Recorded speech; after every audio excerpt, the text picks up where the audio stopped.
Welcome ladies and gents, Chris Andre here. You can find me at BedBoxing on Twitter, or of course you can subscribe to the channel Let's Talk Boxing. This will be the first of two videos that are uploaded tonight. The other one will be about Teofimo Lopez and that card. We'll talk about why I believe that Lopez really needs to sign Eddie Reynoso specifically as a trainer if he's going to be a success at 140 pounds. We'll talk about that Sandor Martin fight and the details of why I believe that applies. We'll also talk a little bit about Jared Anderson, because although the result was superb on paper, there were some scary moments in there for Jared, and I think there are certain things that he needs to iron out. These are problems that I've identified in the past of Anderson, and he carried them into the fight last night, and I thought he was a bit lucky to get out of the first round really, even though he finished the round really strongly. And had it been a more deadly heavyweight in there, he could have been in serious trouble. So we'll talk about that in a second video. For this particular video, I want to talk about JoshWarrington's card, and we'll start off with his display against Luis Lopez. The atmosphere was a little bit subdued compared to what Leeds fans typically create, I felt anyway. And one of those reasons was what happened with the England game. It was a really poor night for English sport last night, with Warrington losing after England had been knocked out by France in the World Cup. And it was one of those World Cup games where it really could have gone either way. It was decided by the finest of margins. You could argue that England were the better side. I know a lot of people will say, but England were chasing it, right? They fell behind, then England are chasing it, so you expect England to have the possession. When England equalised, France upped it a little bit and then got the second and then sat back again. But it was swinging in roundabouts in terms of the momentum like that. And really, with Kane missing that late penalty, had it been a draw and gone to extra time, you're not going to be complaining about it. There's some question marks about the referee as well. So it was one of those nights where it was filled with frustration. I think that's the best way to describe it. When England first scored, the atmosphere in the arena of the Josh Warrington fight was unbelievable. What an experience it would have been to be there. But then, when the penalty was missed, and you could see in the background, the fans were fighting amongst themselves, some of them. And that can affect the general energy in the arena. And I felt like it was a little bit subdued going into that Warrington fight. And Josh himself was a little bit subdued at the start of the fight. That's not to say that if England had won, Josh would have been out there like a whirling dervish. I'm just explaining that in general, he seemed to reflect the crowd compared to Leeds' typical sort of atmosphere that they create, which is one of the best in the sport.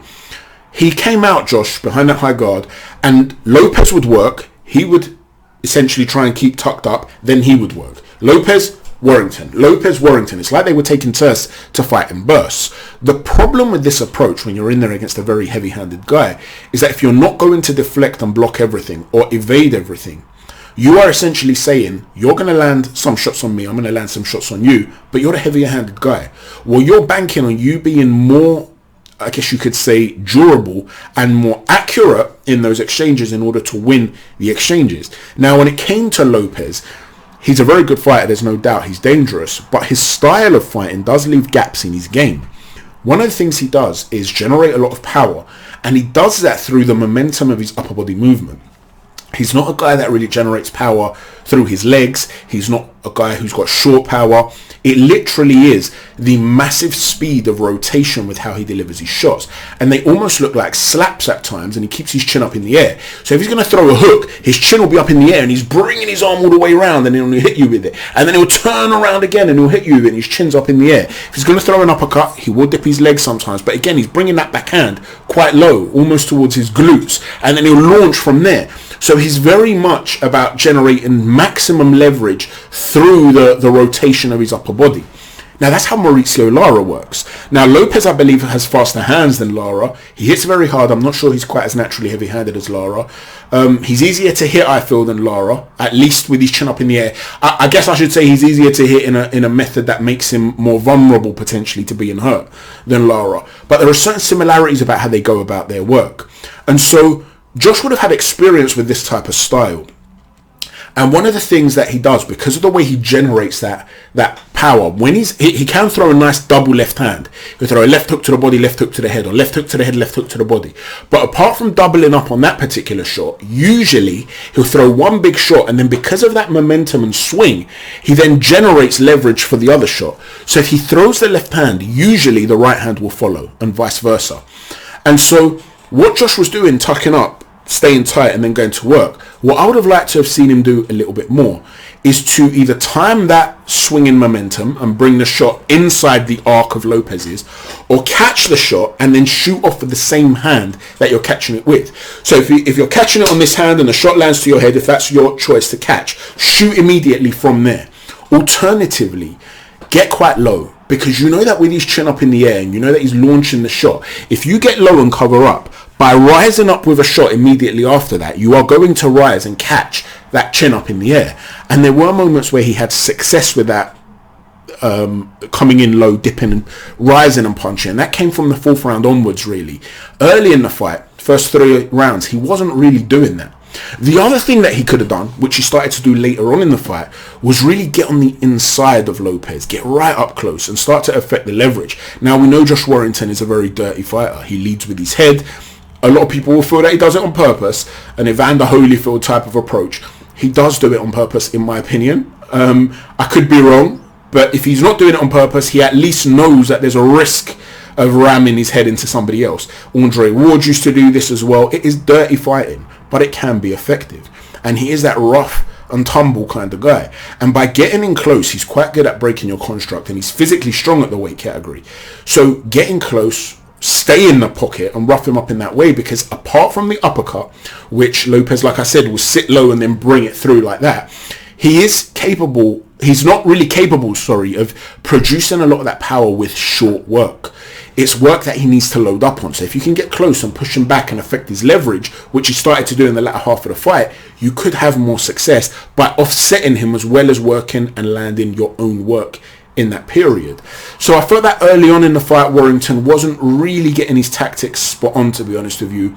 It could have been that he was intimidated by the power in terms of wanting to get in the eye of the storm and stay in that eye of the storm. You have to give Josh a lot of credit, because he's been willing with Lara and with Lopez to fight dangerous guys who don't come with much fanfare. A lot of people will say, well, he underestimated Lara. He would have seen the most recent Lopez fights, and he would have known that this guy's a dangerous guy, right? He had the fight against Isaac Lowe where he looked devastating, and Isaac Lowe had success there as well.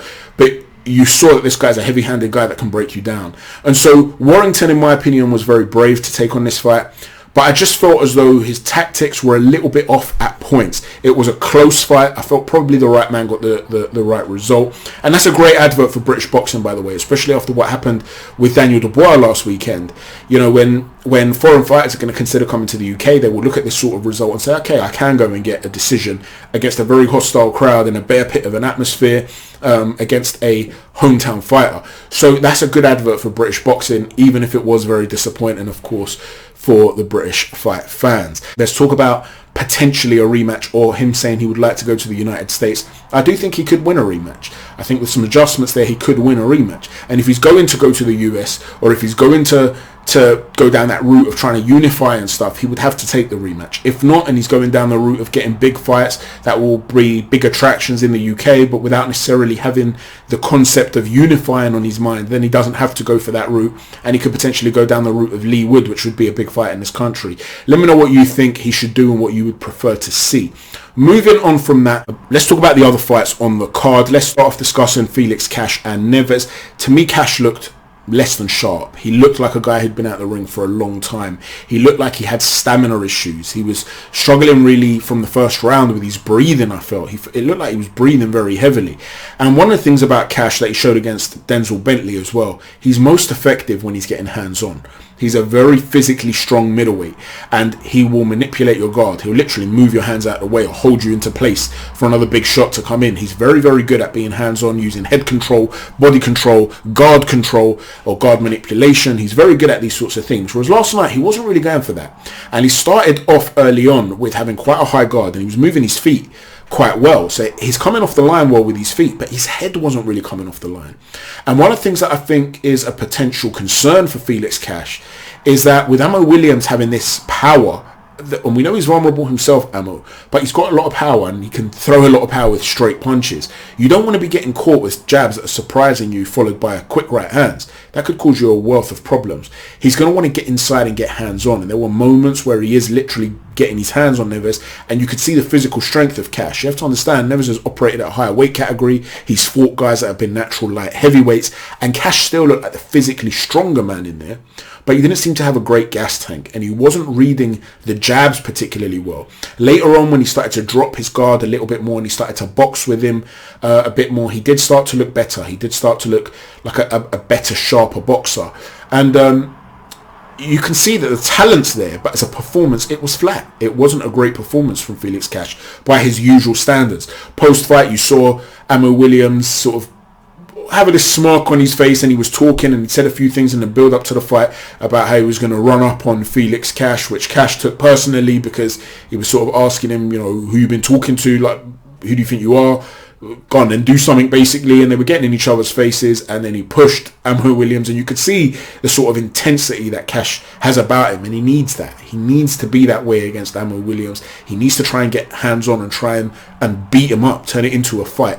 Because as a boxing match, although I think he's a very good boxer, Felix, I just think, I don't know if it's ring rust, but to me he wasn't reading the straight jab as well as he should have. His reactions to it weren't as fast as they could have been, and that could be a potential banana skin against an AmmoWilliams. So he's going to have to, in my opinion, either sharpen up or get close and get hands on. Let me know what you thought about FelixCash. Let's talk quickly as well about EbanieBridges and ShannonOConnell. EbanieBridges got hurt in that first round, you could see that, but she was relentless with her pressure. Her punching technique has improved a lot since I've last seen her. I'm not going to pretend that I'm an expert on the women's game in order to be able to start comparing her to all the other top class fighters in the division and things like that. I just don't know it well enough. I'm learning, but what I can do is judge each individual fight and each individual performance. I know what I'm watching in that regard. And she was turning the knuckle over. There were periods where she didn't have space for full rotation of a hook, so she'd literally turn the hand backwards and hit with the knuckle, a little Gennady Golovkin-esque type of approach there. And so she was looking to be destructive, and you could see how bruised up the face was of O'Connell before the stoppage came. And she clearly did not like the fact that she was being called a skanky stripper in the build-up to the fight, because she kept mentioning it post-fight. And that's the sort of fire that you need. You need that sort of, I know she rubs a lot of people up the wrong way, but the point is, you need to be the sort of person that's going to get wound up by what others are saying and to want to silence them if you're going to want to make it at the top of this sport, whether it's in the men's game or the women's game. And she's clearly got that fire about her, and Mark Tibbs is doing a terrific job yet again with yet another fighter. So congratulations to EbanieBridges. I thought, you know, the relentless pressure was really good. She was squaring up at times on the inside, which was enabling her to get caught a little bit too much. She wasn't changing the levels enough when she was on the inside, in my opinion. And by changing the levels and coming low, you can load up for that follow-up hook. So I would have wanted to have seen more of that. But that would have required perhaps her to be a little bit more technically astute, whereas I think she was trying to set a tempo last night and consistently be in the face of her opponent. So I can sort of understand why she lost her mind in moments on the inside, but overall I thought it was a really good performance. Let me know what you think, ladies and gents, of all the things we've chatted about. Remember, there's a second video coming out tonight, so please check that out as well. Don't forget to hit a stiff jab on the like button, a right cross on that subscribe button, and an uppercut on the notifications button. Thanks for watching. Chat to you soon. Take care. God bless.